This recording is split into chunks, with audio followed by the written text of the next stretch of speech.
It made me turn my camera. There we go. Haha. Shall we? Well, yes, we shall. Reading from the REDD GABBO collection in Warhammer 40K. We're picking up with Fingwit and the other Grots. Remember the big mech? He just went down. Now they're running from the Humies. This chapter is called Environmental Considerations. That's SHUNS because orcs and Grots can't spell. All right, here we go. The problem with the Humie stairwells, Fingwit quickly realized, was that they were used by Humies. The rest of the boarding party were clearly still having plenty of fun, judging by the hooting and klaxons, flashing red warning lights, and general kerfuffle going on. But that also meant that Humies were trying to get from one part of the ship to the other, and in a great hurry. Any illusions Fingwit had about being able to take the stairs right down to the correct level were shattered after the second flight. When a harried-looking Humie came through the door that led off the rest of the ship, took one look at the fingers descending towards it, and screamed. Fingwit and his lads already had their blasters in their hands, and the Humie went down with one hole in its head, two in his chest, and one in his leg, and two more shots spanning off the door and the wall behind it. Fingwit kept his weapon trained on it, but it showed no sign of getting back up and causing further problems, which was typical weedy Humie behavior. An orc would have regarded such injuries as an inconvenience, at the worst. Thinking of inconveniences, shouting erupted below them. It was several levels further down the stairwell, but the increase in volume and clattering of footsteps suggested that the owners of the shouting voices were already working hard on changing the state of affairs. Audible gunshots were apparently an immediate cause for concern on a Humie ship, unlike on an orc vessel where they were simply meant that someone somewhere was having a good time. How many are there? Duzzik squeaked. Fingwit poked his head through the guardrail to take a quick look down the central void, then jerked it back again, in alarm, when a ruby-red lasbolt flashed past his left ear. Lots, he informed the others in alarm. Lots and lots. We ain't getting any further down there. I'm getting a real bad feeling about this, Swit whimpered. Fingwit slapped him around the back of the head to buck his ideas up. None of that. We ain't come this far just to give in to the panic. Go through that door. But there might be more Humies on their other side, Squid protested. Well, there's definitely humans coming up here, and they've definitely got guns, Fingwit pointed out sharply. Duzzik, open that door. Don't wanna, Duzzik muttered, trying to hide behind Grubba. Fingwit looked briefly upwards and wondered what he'd done wrong in his life that had seen Gork and Mork curse him with such a bunch of cowardly grots. Orcs didn't have this sort of trouble. If an orc told a grot to do something, then the grot did it, or he suffered the consequences. What was fair about being in charge, but without the ability to dish out consequences as you saw fit? This was a sucker's game, and no mistake. Fine, out of the way, Fingwit ordered, striding up to the door and over the corpse of the Humie they'd all just shot. I'll do the zogging thing myself, if the rest of you are too scared. He hit the door release, then hastily stood back against the wall to one side, leaving the rest of the fingers blinking in alarm at the lights from the space beyond. When none of them were cut down by hail of gunfire, Fingwit stuck his head around the doorframe. Another empty corridor, which was better luck than he might have expected. He supposed that Humies weren't packed into their spaceships shoulder to shoulder, and that they were probably mainly concentrating on dealing with what was undoubtedly by now a full-scale boarding action spread across multiple decks. But he counted his blessings nonetheless. You didn't get deserted space on an orc ship. The boys tended to pack in tight since you couldn't be choosy about which ride you got off if you wanted to move from one world to another.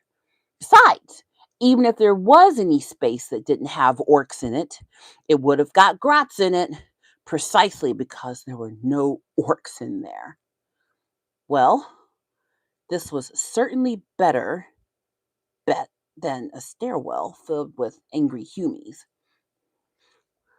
You were hiding, Grubba said accusingly, pointing at him. That's 'cause I'm brave and sensible, Fingwit said loftily. Now come on. He darted through the door, his blaster held in both hands, trying to point it in all directions at once, just in case there were some sneaky humies hiding somewhere. No such gits showed themselves, however, and the rest of the fingers followed him through without triggering any of the ambush forms.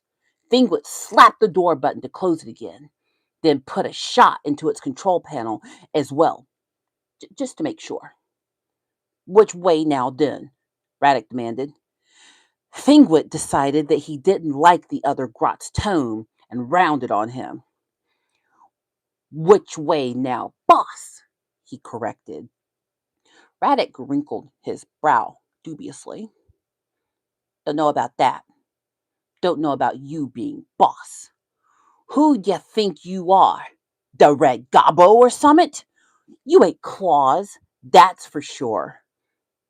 Nah, but Claus put me in charge, Fingwit said, jabbing himself in the chest with his own thumb. Besides, none of the rest of you seem to have any ideas about what to do. Fingwit can be boss for now, Flish said. Then if we don't like what he says, we can scrag him, and someone else can be the boss. Fingwit wasn't sure whether to beam at being confirmed a boss or glower at the suggestion that he might possibly get scragged in the future. So he settled on a haughty sniff and staring at the rest of the fingers to dare anyone to contradict his authority. None of them did. First things first, he said, as sounds of commotion began to be heard from the other side of the hastily and perhaps none too securely sealed door, which was all that stood between them and a stairwell of angry humies. We need to do something about that lot. We ain't going to be able to take over the humies' guns if they're following us all the time and trying to interfere. But from what I saw, there's too many of them to scrag all at once, even if we stand here and blast them when they shows up. We're gonna need to find some way of making it fairer, or preferably, he added, unfair, but on our side. What you talking about, Fingwit? Squit demanded. Fingwit grinned toothily at him. I'm talking about an ambush. Their hasty search did not throw up any immediate options of good locations to use until they encountered another door which had what Fingwit thought were all manner of interesting Humy glyphs on it. Even more intriguingly, it was locked, which presumably meant there was something good inside. In Fingwit's world, good usually meant potentially explosive. So, by that logic, it was a door he simply had to get through.